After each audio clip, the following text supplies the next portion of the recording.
안녕하십니까, 주광우 선생님입니다. 오늘 고졸 검정고시 기출문제 풀이를 같이 여러분들이랑 해보도록 하겠습니다. 자, 여기에 해당되는 부분에 고졸 검정고시에 해당되는 문제 개념 하나씩 좀 잡으면서 같이 한번 들어가 볼게요. 첫 번째 해당되는 문제부터 들어가 보도록 하겠습니다. 자, 1번 문제에 해당되는 부분은요, 센서에 해당되는 부분이죠. 되셨죠? 센서에 해당되는 부분들은 우리 몸하고 똑같이 무언가를 감지하는 거고, 그 감지됐을 때 우리 몸도 마찬가지입니다. 감각기들이 그거에 대한 알맞은 자극을 받게 되게 되면 그거에 대한 전기 자극이 어디로? 대뇌로 전달돼서 명령을 받듯, 여기에 대한 우리 인간에 해당되는 그런 오감에 해당되는 센서에 해당되는 것도 기계가 영향을 받아서 자극온들을 받은 다음에 그것들의 전기 자극을, 전기 에너지를 중앙 메모리에 해당되는 부분에 연결되고 그거에 대해서 반응을 보여주는 겁니다. 이해되셨죠? 그러니까 여기에 대한 자극원이 무엇인지를 알아야 되는 거죠. 되셨죠? 자, 그러면 설명에 해당되는 거 한번 봐볼게요. 센서라고 하는 부분을 딱 보게 되게 되면 터치 스크린이죠. 자, 그러면 터치 스크린이라고 하는 부분은 결국은 여기 스크린에 무엇을 주는 거죠? 프레셔, 압력을 주는 거죠. 압력을 줘서 띠띠띠띠 움직이는 거죠. 일반적으로 예전에 해당되는 부분이 이렇게 프레셔, 압력을 줬던 부분이고, 요즘은 이 뭐에 해당되는 거? 전류가 쫙쫙 흐르는 거죠. 되셨습니까? 그래서 어찌됐든, 그리고 디지털 저울이네요. 디지털 저울도 뭐에 해당되는 거? 여기에 해당되는 저울에다가 물체에 해당되는 부분에 압력이 들어오게 되면 그거에 해당되는 부분에 무게를 측정을 하는 거죠. 자, 그래서 여기에 해당되는 부분은 가스라든지 화학이라고 하는 부분들은 후각이라든지 맛이라든지 이런 부분들, 이온 센서 이런 부분들인 거고요. 가스 센서는 후각적인 부분의 느낌, 소리는요 뭐가죠? 청각적인 느낌인 거고요. 그 다음에 화학 센서는 미각적인 부분에 대한 부분인 거죠. 어차피 인간에 해당되는 부분과 연결시켜야 되는 거기 때문에, 그래서 여기에 해당되는 부분은 무슨 센서다? 압력에 해당되는 센서가 되는 거겠죠. 그래서 압력에 해당되는 영향을 받는 거 3번 잡으시면 됩니다. 자, 2번 문제 한번 가보도록 하겠습니다. 2번 문제는요, 여기에 해당되는 거 가속도를 구하라는 거네요. 되셨죠? 그러면 가속도의 크기를 구하라고 물어봤기 때문에 여기에 대한 포인트, 무엇을 잡아야 되는 거죠? 가속도에 해당되는 걸 물어보는 건 두 가지죠. 하나는 뭐죠? F=, ma라고 하는 퓨마, 힘의 단위라고 하는 거와, 또 하나는 뭐죠? 등 가속도 공식에서 많이들 물어보죠. 이런 측면에서. 자, 그런데 여기에 해당되는 부분은 뭐냐면 힘이 서로 반대 방향으로 작용했네요. 자, 거기다가 동그라미 칠까요?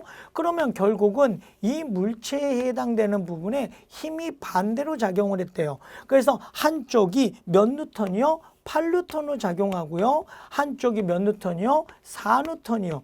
그러면 1번 첫 번째 잡아줘야 될 건 합력이 얼마냐죠. 서로 반대 방향이니까 서로 반대다. 그러면 합력은 큰 거에서 작은 걸 빼야 되죠. 그래서 몇 뉴턴이요? 4뉴턴이죠. 오른쪽으로요? 오른쪽으로요. 자, 그런 다음에 여기에 작용하는 가속도, 그 위에 질량을 봤더니 질량이 얼마라고요? 1kg이라고 줬어요. 그러면 힘 나왔고 질량 나왔다면 결국은 F=ma를 써라 라는 거겠죠. 됐죠? 그래서 요게 바로 뭐가죠? 가속도의 법칙, 이렇게 되는 거기 때문에, 그래서 4뉴턴은 1kg 곱하기 A라서, 따라서 A는 4m/s 제곱, 이렇게 답을 구할 수가 있겠네요. 그래서 답은 몇 번이요? 1번 잡으시면 되죠. 3번 문제 한번 가보겠습니다. 자, 3번 문제에 해당되는 거는요, 같은 질량이래요. 되셨죠? 그래서 여기에 대한 포인트 뭐라고요? 같은 질량. 질량이 서로 같아요. 되셨습니까? 그 다음에 세 물체를 각각 높이가 다른 하나는 어디라? H, 또 하나는 EH, 또 하나는 3H 이 부분에 되는 거예요. 질량은 전부 다 MMM 이렇게 되는 거고요. 되셨습니까? 자, 여기에 해당되는 부분의 A, B, C를 지면에 도달하는 운동 에너지가 가장 작은 거 이렇게 나왔네요. 그럼 여기가 H, 여기가 EH, 여기가 3H인데 여기에 조건을 보셔야죠. 조건이 결국은 뭐에 해당되는 거? 네, 공기의 저항을 무시해라. 그러면 여기에 표현되는 게 바로 뭐죠? 역학적 에너지 보존의 법칙을 물어보는 거죠. 역학적 에너지 보존의 법칙이라고 하는 건 결국은 이 친구가 이 기준면에서 얼마만큼 높이 올라갔느냐인데 그 역학적 에너지에 해당되는 부분이 항상 보존되더라라는 거죠. 그러면 이 친구의 포텐셜 에너지는 이 친구의 운동 에너지로 전환되는 거죠. 그럼 이 친구가 갖고 있는 포텐셜 에너지는 mgH가 될 거고 이 친구가 갖는 포텐셜에는 EMH가 될 거고 얘는 이 3mgH가 될 거예요. 그러면 이마만큼 얘는 운동 에너지로 이마만큼 운동 에너지로 지면에 들어올 때 가겠죠. 됐나요? 다시 한번. 그러면 운동 에너지가 얘가 1이라면 얘는 2, 얘는 3 비율로 나타나겠네요. 이렇게. 되셨죠? 왜? 여기에 해당되는 거 운동 에너지와 포텐셜 에너지는 항상 뭐가 돼? 역학적 에너지로 일정한 거야 라는 게 역학적 에너지 보존의 법칙이기 때문에 그렇습니다. 되셨습니까? 그래서 얘가 갖고 있는 운동 에너지 P, 위치 에너지, 얘가 갖고 있는 위치 에너지. 그래서 mg3EH, mg3H, mgH 이렇게 되기 때문에 운동 에너지는 1대 2대 3이 돼서 여기에 해당되는 운동 에너지가 가장 작은 건 누구겠어요? 얘가 A, 얘가 B, 얘가 C라면 A가 가장 작겠네요. 되셨습니까? 자, 이번에는 4번 문제 한번 가볼까요? 4번 문제는 누구죠? 케플러에 해당되는 법칙이죠. 케플러에 해당되는 법칙으로서요. 케플러 제1법칙 타원궤도의 법칙 되셨죠? 케플러 제1법칙 타원궤도의 법칙 2번 법칙 면적 속도 일정의 법칙 3번의 법칙 참 조화스러워. 그래서 조화의 법칙 이렇게 되는 거죠. 되셨습니까? 자, 그런데 여기에 해당되는 부분을 뭐에 해당되는 거? 쓸고 지나가는 면적을 나타냈네요. 그 쓸고 지나는 면적이 뭐가 된다고요? 얘가 6분의 1이라고요. 되셨죠? 다시 뭐라고요? 6분의 1 면적을 쓸고 지나가는데 얘가 몇 년 걸렸댔죠? 그 문제 보니까 60일이 걸렸대요. 되셨죠? 그러면 여기에 해당되는 공전 주기라고 하는 건 주기는 한 번 도는데 몇 년 걸렸냐 또는 시간이 얼만큼 걸렸냐. 그래서 주기는 무슨 개념이다? 시간 개념이다 라는 거죠. 되셨죠? 그래서 한 바퀴 도는데 얼만큼 걸렸지? 그럼 얘가 6분의 1이 60일이라면 결국 한 바퀴 도는 건 6조각이 되겠네요. 되셨죠? 그래서 6분의 1조각인데 60이라면 6조각 도는 건 한 바퀴 때문에 얼마죠? 360일이 걸리겠네요 라는 거죠. 쓸고 지나가는 면적이 다시 한번요. 어떻게 된다고요? 이 지역 6분의 1 조각을 그러면 6등분해 줄 때 있을 때 그 쓸고 지나가는 면적이 뭐 하다고요? 하나, 둘, 셋, 넷, 다, 여섯. 정확하네요. 됐죠? 쓸고 지나가는 면적이 일정하다고요. 이게. 그러면 여기에 해당되는 게 60일이면 여기도 60일, 여기도 60일, 여기도 60일, 60일 이렇게 걸린다라는 거죠. 그렇게 되면 결국은 한 바퀴 도는데 360일이 걸린다. 이렇게 잡을 수 있겠죠. 그래서 답은 4번 잡으시면 됩니다. 5번 한번 가보도록 하겠습니다. 5번에 해당되는 부분은요. 뭐에 해당되는 거? P형 반도체, N형 반도체네요. 되셨죠? 그래서 접합시키는 다이오드네요. 되셨습니까? 자, 그럼 여기에 해당되는 거 다이오드에 말하는 거고요. MP 됐죠? PN 됐죠? 접합 다이오드를 말하는 거죠. 되셨습니까? PN 접합 다이오드로서요. P형이라고 하는 건 결국은 누가 양공이라고 하는 녀석이 있고요. 네가티브 전자가 이렇게 있는 거잖아요. 되셨죠? 이게 접합부가 되는 거고요. 되셨습니까? 그래서 여기에 해당되는 부분에 전류를 연결시키는데요. 봐보세요.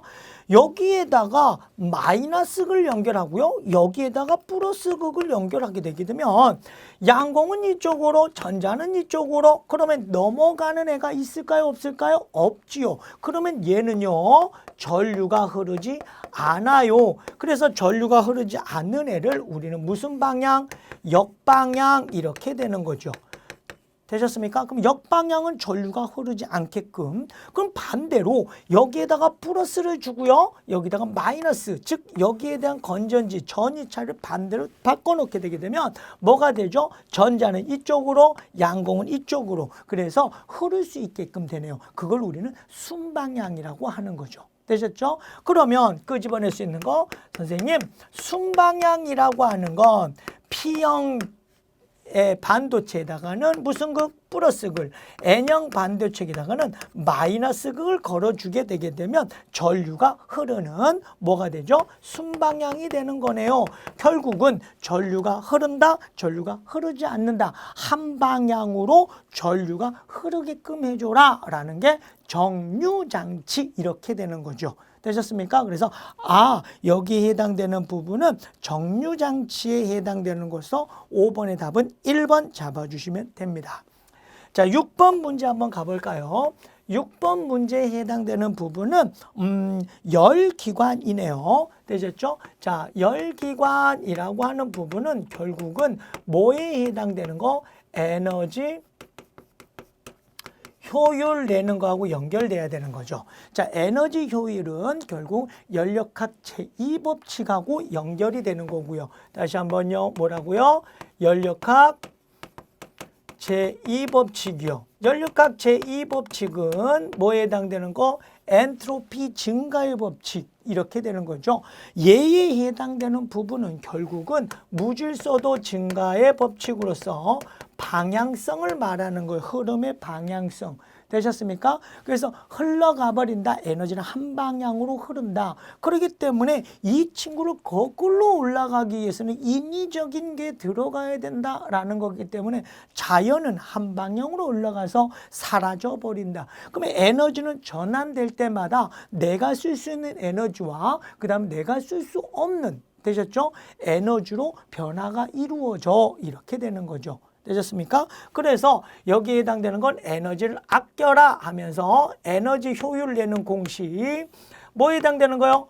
공급된 에너지가 있습니다. 되셨죠? 그 다음에 그만큼 work, 일을 하는 거죠. 되셨죠? 그러면 공급된 에너지 또는 Q1이라고 합시다. 고원. 그렇죠? 그럼 뭐가 돼요? 고원에서 저원을 빼게 되면 그만큼 일한 거예요. 이게 에너지 효율이죠. 물론 퍼센트로 하게 되면 곱하기 100 해주시면 됩니다.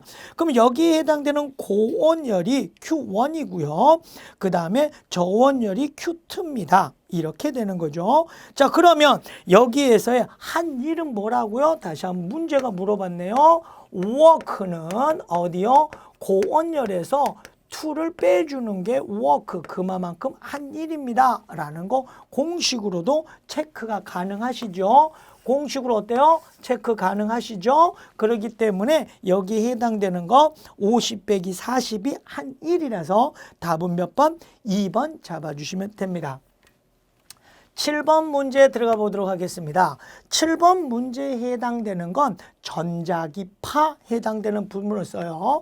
결국은 뭐에 해당되는 거? 이제 그만이라고 하는 선스가 뿌직하면서 뭐가 되죠? 에너지를 방출하는 거겠죠. 되셨죠? 그래서 이쪽에 해당되는 걸 우리는 감마선이라고 하는 거고요.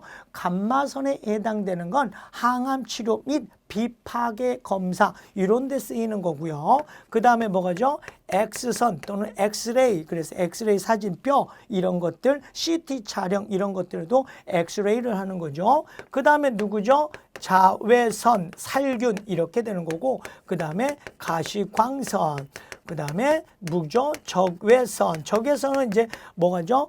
카메라 해당되는 거, 열 감지 카메라, 그 다음에 전파 이렇게 돼 있죠.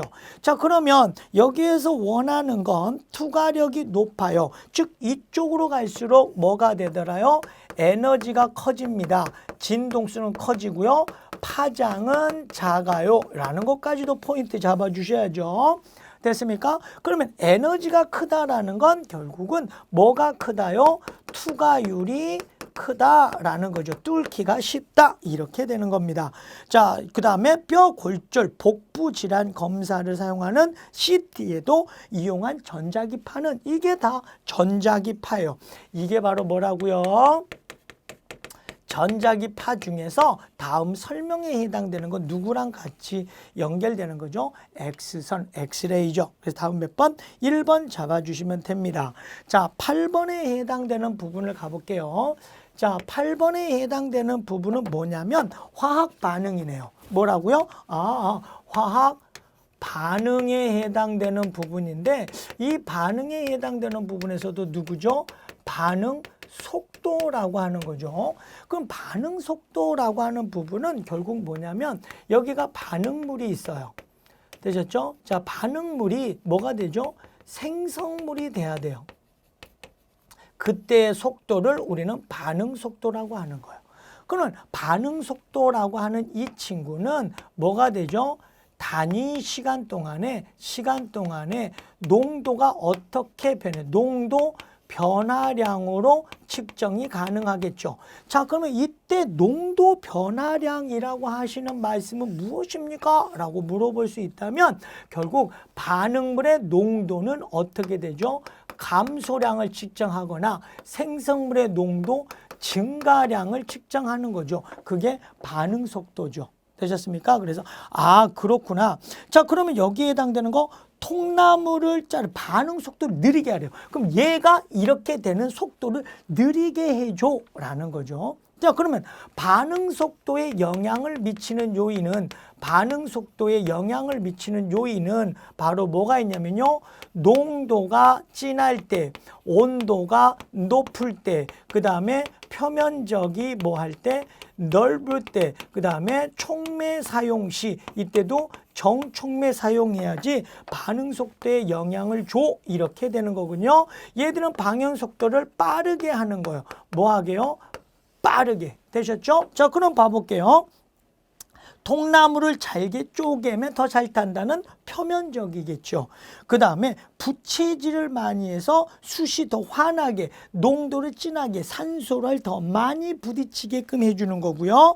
그 다음에 이산화 망가니즈를 넣어서 이산화 망가니즈 촉매작용. 그래서 요렇게 이루어지네요. 그러면 여기에 해당되는 3번 음식물을 넣어서 냉장고에 온도를 다운시킨 거죠. 그럼 반응 속도가 느려지는 거죠. 되셨죠? 그래서 반응 속도가 느려지는 거 8번에 답은 3번 잡을 수 있겠죠. 다음은 9번 문제 한번 가보도록 하겠습니다. 자, 9번 문제에 해당되는 부분의 출제가 무엇인지 한번 가볼게요. 9번이라고 하는 건 수소네요.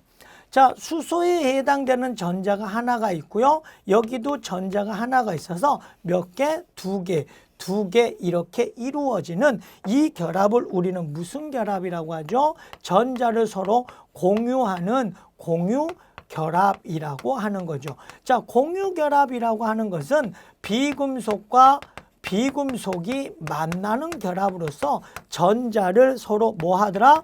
전자를 서로 공유하더라. 자, 공유해서 누구와 같은 전자 배치를 하더라? 공유해서 전자가 18쪽과 같은 전자 배치를 하더라. 그 전자 배치를 하는 게 안정한 상태니까 이거죠. 그러면 수소와 수소는 전자를 몇 개 서로 하나씩 나눠줘서 공유하고 있는 단일 결합에 해당되는, 이렇게 우리는 전자 하나 결합 공유했어 라고 하는 단일 결합에 해당되는 형태를 나타내는 거죠.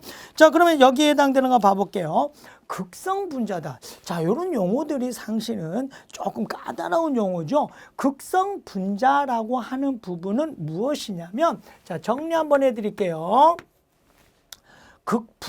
극성이라고 하는 부분이 두 가지 용어가 있어요. 항산은 뭐냐면 극성 공유결합이 있고요. 또 하나는 극성 분자라고 하는 부분이 있어요.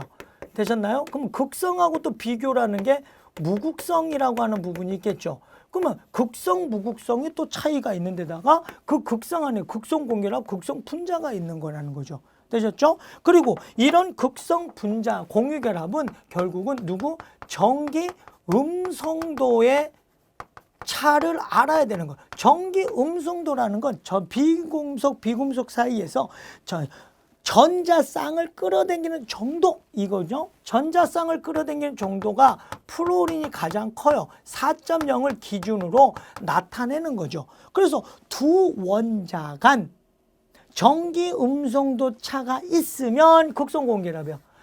두 원자 간 전기 음성도 차가 빵이에요. 그러면 결국은 뭐예요? 같은 원자여야 되는 거죠. 얘가 얼마죠? 2.1, 얘가 2.1에 해당되는 전기 음성도를 갖고 있어요. 그럼 둘이 빼면 얼마죠? 빵. 그럼 얘는 뭐죠? 아, 극성 공결합이 아닌 무극성 공유결합을 하고 있구나. 자, 그러면 극성 분자라고 하는 거는 뭐냐면 이렇게 극성인 애들이 있어요. 됐죠? 누구요? 극성 공유결합 하는 애들 중에 누구에 해당되는 거? 네, 쌍극자